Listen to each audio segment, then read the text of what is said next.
Hmm. What is it that brings me here today? What's up, y'all? I definitely say from certain things that I've been hearing, whether from others or even hearing from within myself when it comes to this topic. All right.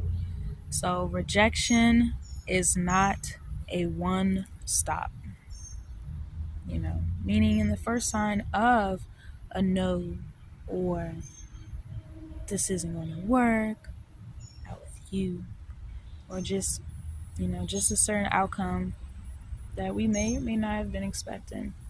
But either way, it does not go our way, or just in a general direction we wanted it or hoped for. But that doesn't mean to stop right there. We can use that time to actually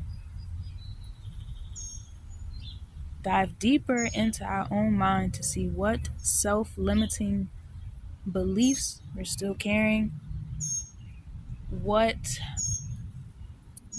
spaces that we're still dwelling in to even create certain things that's just still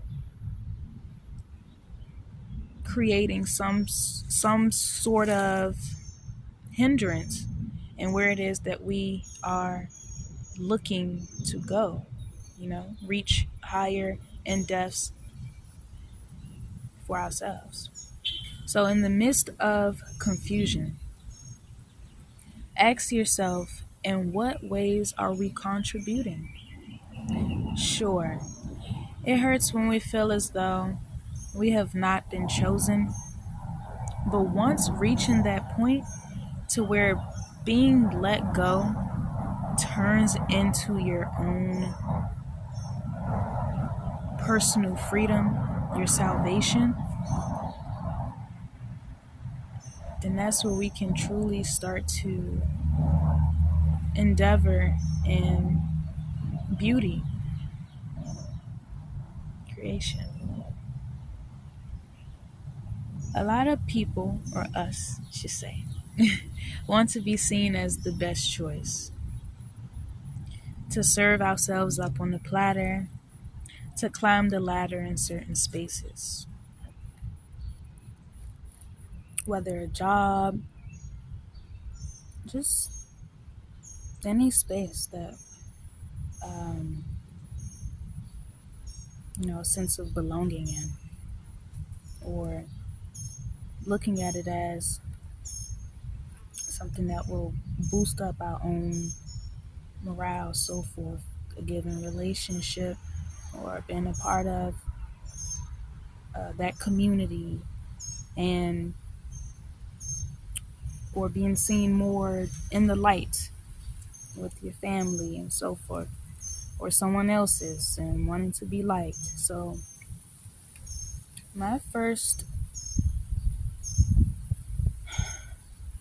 real thought on something that I truly want to break away from is the conformist, conforming quickly to outside external sources, environments, you know, something you're interested in, and now you automatically just tend to conform. Just like what they're being pushed onto our minds, you start to conform to after, or eventually, if it has impression itself long enough onto you.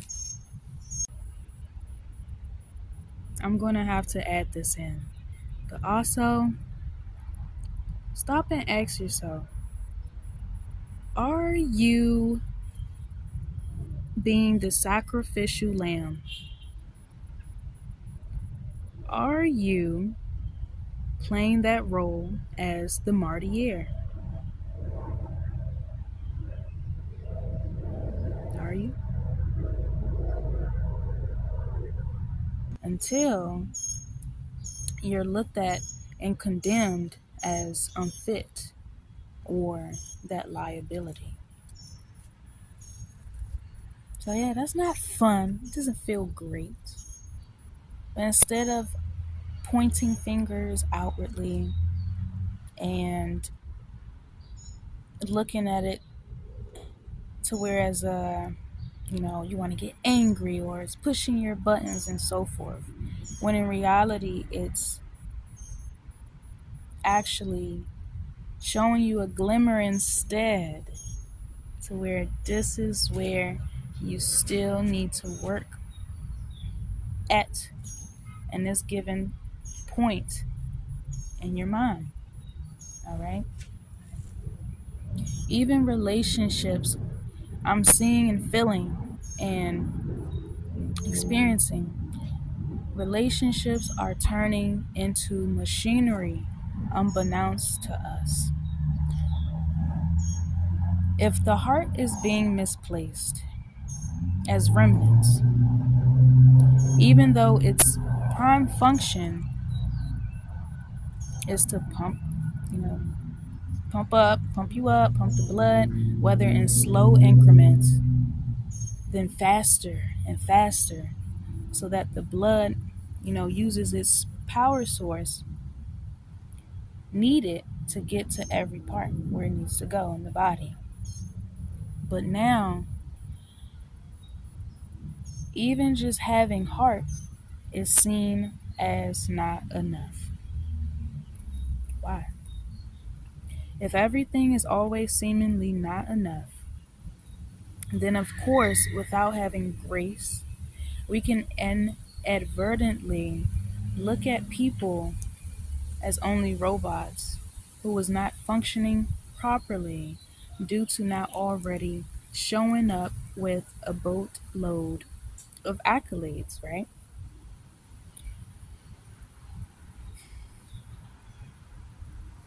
This is so interesting to me.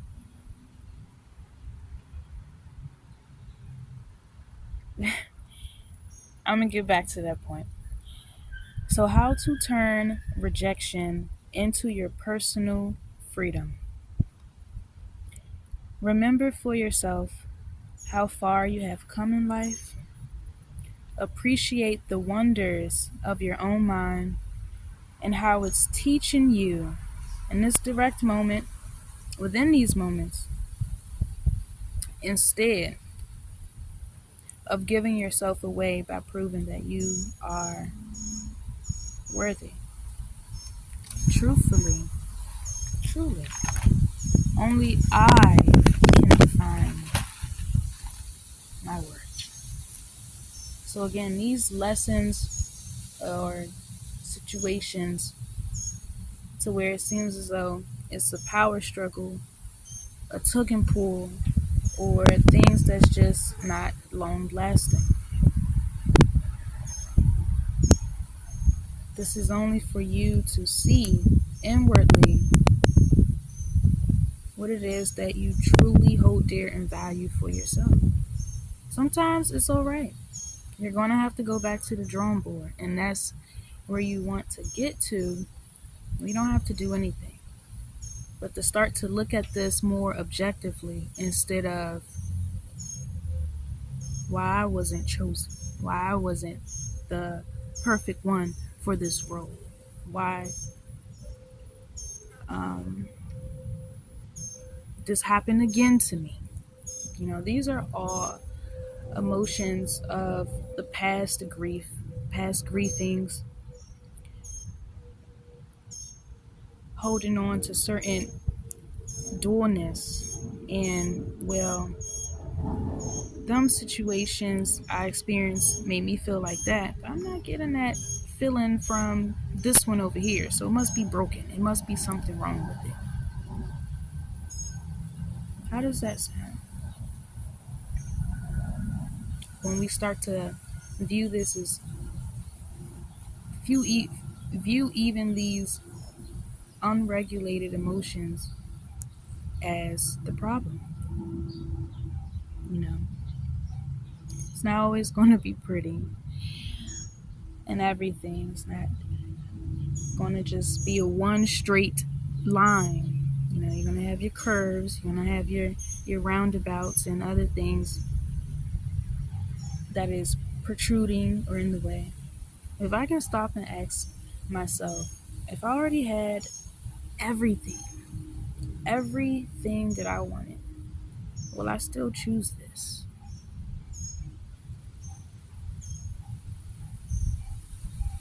Just to keep from idolizing, to keep from wanting to use unequal measurements on what we are even deeming and putting ourselves up against. We should always be self serving and looking within ourselves to be able to be better, so then we can raise ourselves up to being better, um, just what we view is that for ourselves. I had the word and I lost it, so it's okay. So do not put that as a totem pole in the hands of society, because society way of doing things as microwavable entities and so forth, it's just going to burn you out. That's why even this topic on relationships and others is downright exhausting. Is starting to just even be seen as, not worth it anymore. When us as a whole know that we need each other. So once we extend grace to ourselves, or get more into the habit of extending more grace to ourselves, then we can discern more when and what situations calls for it as well. Honestly, I hope rejection from places, things that we think we want in others steer you more on course of creating it instead. This is that season. Maybe it's not meant for you to just go with the next one's program, and then the next one's program, and then the next one's program, and keep trying to fit yourself into others' measurements. Hopefully it's showing you and steering you more on course of alignment to where, I have the creator's power within me. I'm also a part of creation. So I'll just create my own. Even if it will take time, even if it is just one, even if it is, you know, a lot of things that I'm unable to see right now. But this is what I feel is helping me pour back just into myself, gather that attention and focus where I need it to be within myself. So I'm not allowing my mind to run rampant on the nose. I am just, let's readjust that back to where I need you instead. Use thy mind as an ally. I've learned as well, being patient in these moments is the best. And why?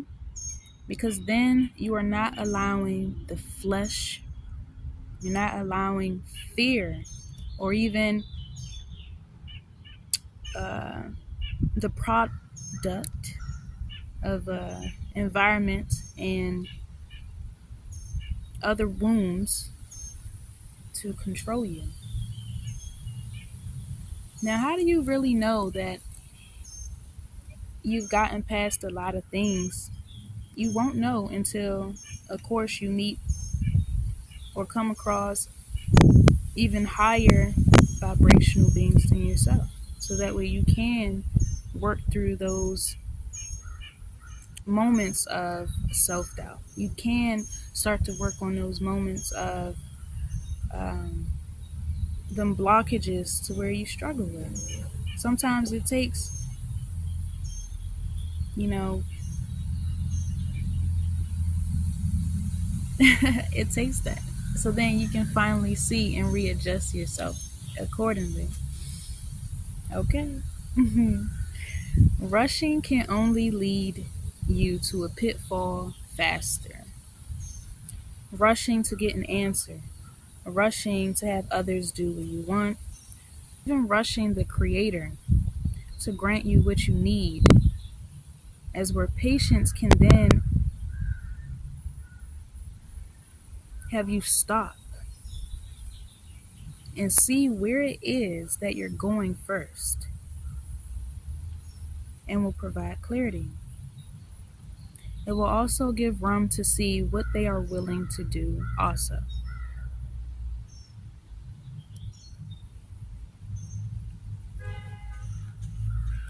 Let's bring back mutual cooperation. Nowadays, it's just, if you're not on this with me, then get out. Yeah, at the same time,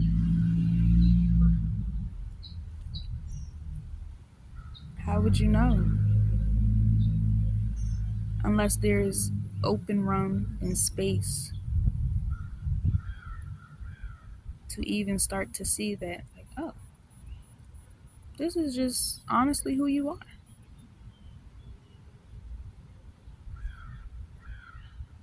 And you're actually moving up to the challenge. All right.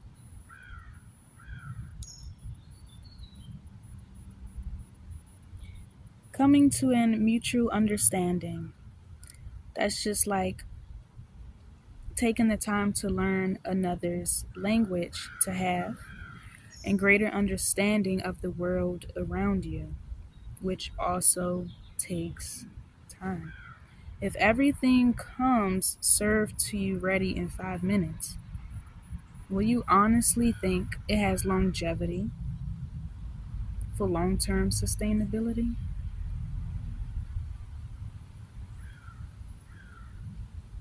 We are spiritual beings, nature beings wanting to grow. So why overlook effort, energy, willingness? Looking through short sighted lenses over and over because of past hurts, beating the dead horse, and keep reiterating, you know, where something else failed at, makes it so easy to be unappreciative. Okay? Watching and observing nature, the way she produces her fruits, we appreciate a lot more because the time she takes. We know if we start our garden and pour in, we're doing our steps, our measurements, and accrements to grow our fruit. It's not going to happen in 5 minutes. So, bliss and ashe. Hope y'all been well and fantastic. It's so easy to be caught up in a delusion, to be caught up in the collectiveness, fast paced, um, you know, enchantments of everything is just not good enough. I'm pretty sure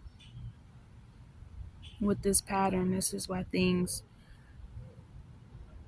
even from back in the day with civilizations continuously, this isn't good enough. Let's keep going and overbuilding, and now we're taking more away of what was already there and what was trying to um, grow for itself, etc. Because everything is just not good enough. And if we have that base mentality, then of course, what it is that we're doing and seeking won't ever be good enough either. So then it just refuels that bowl of chasing and having to dang near break our bones apart just to finally feel like this is it. So